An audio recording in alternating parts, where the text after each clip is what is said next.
Let me explain something, ladies and gentlemen. His point was to the call screener and me was that we saved all these jobs at GM and Chrysler because of what the government did. What did the government do? The government took money from you and me and essentially purchased a huge part of these companies by subsidizing them in their equity positions. It also destroyed other investors who were first in line, secured investors. A lot of them, other pension plan investors, mutual fund investors, among others.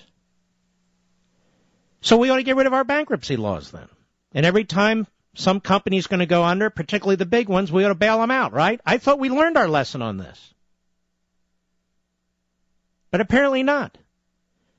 The way bankruptcy works is, what would happen is that the companies would have to restructure. They don't go away.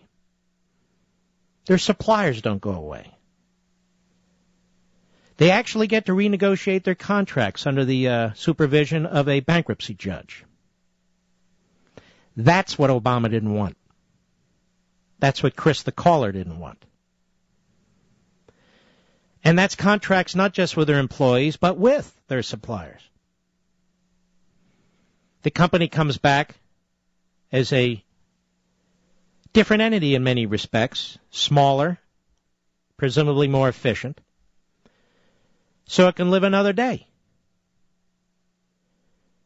The way it works now is the taxpayer spigot is turned on, and whenever a big company, whether it's a bank or an investment house or a car company is going to go under, they're said to be too big to fail, and we have to subsidize them. Ladies and gentlemen, that does not in the long term create jobs.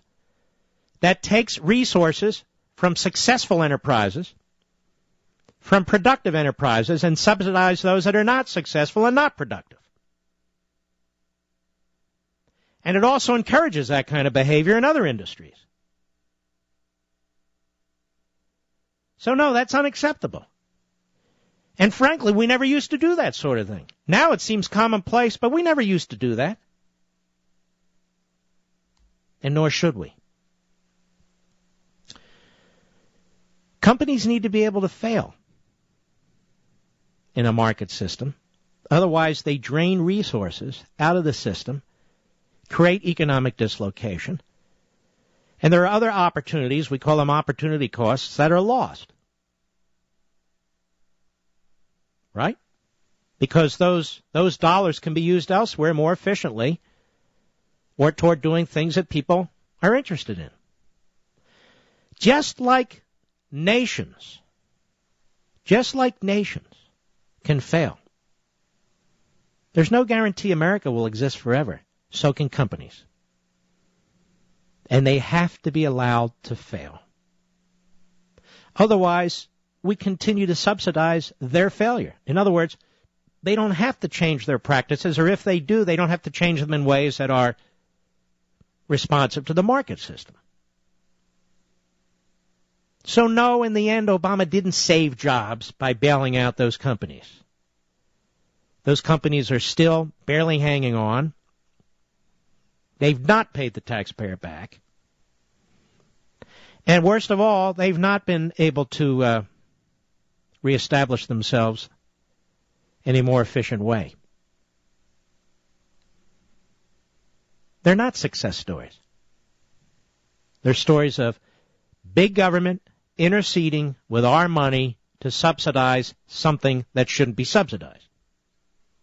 This too big to fail stuff has to stop. We need a robust, vigorous economy where dollars chase productivity, opportunity, wealth creation, not that subsidize that which can't stand on its own 2 feet. Just like students in a classroom, students have to be able to succeed or fail. They can't get special grades to make sure they never fail. And besides, ladies and gentlemen, the fact of the matter is, if you go out tomorrow and you start a little business and you fail, nobody's going to subsidize you. And yet, you'll still be subsidizing GM and Chrysler. The left is really contorted on this. The left really isn't sure what to do. On the one hand, they demand bailouts for GM and Chrysler, which are massive corporations. On the other hand, they attack Wall Street. Well, which is it? Which is it? Well, for me, it's don't bail any of them out. TARP. TARP was a bipartisan bailout. Bush, McCain, and Obama. Yet Obama runs against Wall Street, the very people he helped bail out. McCain pretends he's against big corporations, the very people he bailed out. This is all cronyism. It's all cronyism. When you start a business, you have to understand that you're on your own. And what the government should do is try and create conditions where people can pursue their own interests and be successful and productive.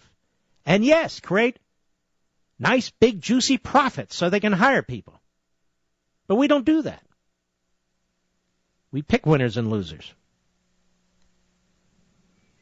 So in the end, no, the bailouts for GM and Chrysler net will not have saved jobs per se. All that taxpayer money that could have gone to more beneficial and productive purposes for more efficient enterprises was sucked into companies that are still relatively inefficient and still have contracts that are really out of this world. And in the end, unless they continue to get subsidized by you and me, they probably won't survive. We'll see. But that's not a healthy economy. That creates dislocations. It also creates instability. Which companies you're going to bail out, which companies aren't you going to bail out, only the big ones, which big ones? And who's going to make these decisions? The geniuses, the masterminds in Washington, D.C., who only run their mouths while they want to run the world? I mean, honestly. Either you believe in freedom or you don't. The reason we admire success, well, some of us do, is because successful people have competed, have put their necks on the line, their finances on the line, they've come up with ideas or services or what have you, and they've met a demand or they've created a demand. And they're providing us with a service or a product that we want. It's a successful person, and we want them to be successful because that contributes to the well-being of our society. I'm looking at my desk right now. I've got pens and paper clips. I've got my watch. I've got scissors. I've got tape. I've got a glass of water. I've got this. Somebody's producing all these things. And they're making money from doing it because we want them and we need them. Great. But you don't subsidize these things. Who's going to make those decisions?